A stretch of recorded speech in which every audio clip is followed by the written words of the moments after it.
여러분 안녕하세요. 즐거운 퇴근 시간입니다. 그러나 오늘은 토요일이기 때문에 뭐 특별한 의미는 없지만 어쨌든 집에 가는 시간이니까 즐겁습니다. 자, 오늘은 가짜 뉴스에 대해서 한번 얘기를 해볼까요? 가짜 뉴스. 자, 현실 공간에서 누가 가짜 뉴스를 퍼뜨리고 다녀봤자 그냥 그런 것보다 하면 그만이지만, 인터넷 상에서, 사이버 공간상에서 누군가 가짜 뉴스를 퍼뜨리고 그것이 확대 재생산돼서 많은 사람들이 혼란을 일으키고 그것으로 문제가 발생한다면 어떻게 해야 되겠습니까? 가짜 뉴스는 특히 사이버 공간상에서, 정보통신망상에서 그것이 유통될 때는 뭔가 규제를 할 수밖에 없는 당위성이 생긴다고 봐야 되겠습니다.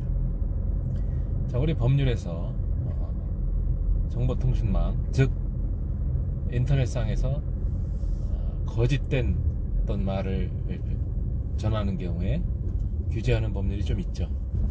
그런데 대부분의 법률들이 거짓된 표현 또는 허위사실 유포 뭐 이런 것들 가지고 처벌하거나 규제하는 그러한 법률 규정은 없고, 그러한 허위사실을 유통시켜서 그로 인해서 누군가 어떤 피해를 입었을 경우에만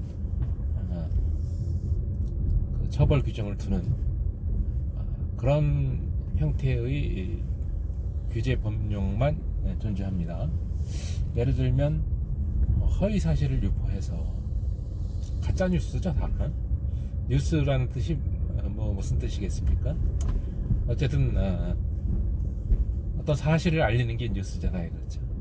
자, 그런데 그게 허위 사실이다 그러면, 허위 사실인 경우에 어떤 개인에 대한 허위 사실을 유포해서 그 개인의 명예를 훼손했다 그러면 정보통신망법 제70조에 의해서 사이버 명예훼손죄로 7년 이하의 형사처벌을 받을 수 있는 아주 무서운 범죄입니다. 네. 허위사실 유포에 의한 명예훼손죄를 정보통신망법에서 규정을 하고 있죠. 그 다음에 또 형법에도 있습니다. 허위사실 유포에 의한 명예훼손죄는 형법에도 규정하고 있죠. 형법에 현실 공간에서의 명예훼손죄는 5년 이하의 징역에 처할 수 있는, 그러니까 법정형이 5년인데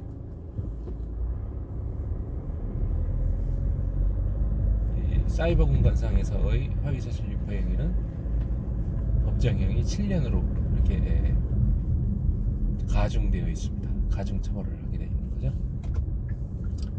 자, 그 다음에 어떤 개인에 대해서 명예를 훼손하는 것은 아닌데, 어떠한 그 개인에 대해서 허위 사실을 유포해 가지고, 또는 업소에 대해서 허위 사실을 유포해 가지고 자신에게 재산적 이득을 갖고 오게 하거나, 아니면 그 피해자의 재산적 감소를 초래하는 경우, 그러한 경우는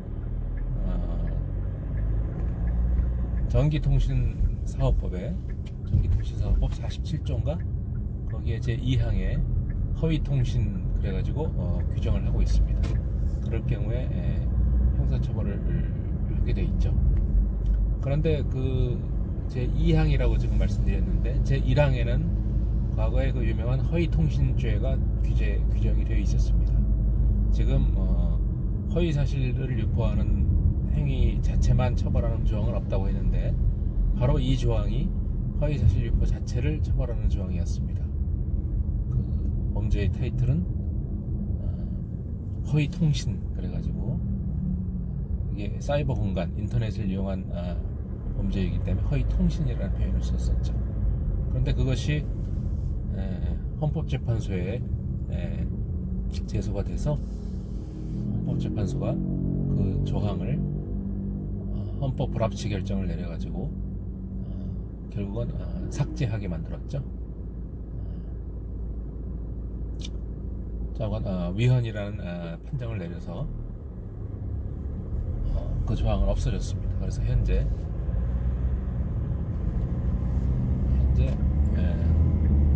허위사실 유포 자체만으로 처벌하는 법률 규정은 없다. 약 200m 이렇게 앞에서 보면 시속 되고요. 50km 신호위반 과속 단속 지점입니다. 그 다음에 우리 또 공직선거법에 보면 상대 후보자에 대한 어떤 결국은 이제 비방이라는 표현을 쓰긴 썼는데 허위사실에 의한 비방이 상당 부분 많겠죠. 허위사실 유포로 인해서 상대 후보자의 어떤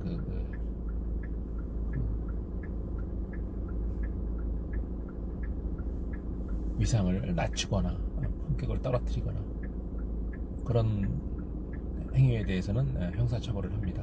공직선거법의 범죄죠. 그래서 아예 공직선거법에서는 그러한 행위 자체를 아예 못하도록 사전 예방책으로 인터넷 실명제도 같이 규정을 하고 있습니다.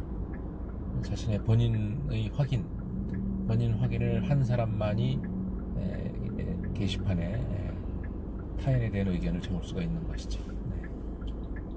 인터넷 실명제가 없어진 줄 알고 있는데 많은 사람들이 그대로 살아 있습니다. 민간 게시판에 대한 인터넷 실명제만 없어졌을 뿐이고 공공 게시판에도 살아 있고 공직선거법상 선거와 관련된 게시판에 그대로 살아 있습니다. 자, 그 다음에 허위사실 유포. 허위사실을 유포해서 어떤 공무집행을 방해한다거나 또는 무슨 일상의 업무를 방해한다거나 300m 앞에서 시속 50km 신호위반 과속 단속 지점입니다. 네, 할 경우에 또 공무집행 방해죄 또는 업무 방해죄 이런 것들이 가능하겠죠. 자관 간접적으로 허위사실 유포 행위로부터 비롯된 여러 가지 결과에 대해서 책임을 지도록 하는 민사 책임은 당연히 져야 되는 거고 형사 책임을 지게 하는 그러한 법률 규정은 존재하지만 여기저기 몇 군데 존재하지만 허위사실 유포 이른바 가짜 뉴스만 가지고 이를 규제하거나 또는 형사처벌하는 규정은 현재 없단 말이죠. 그러나 외국에서는 유럽에서는 허위사실 유포, 가짜뉴스 유포에 의한 형사책임을 무겁게 부과하고 있습니다.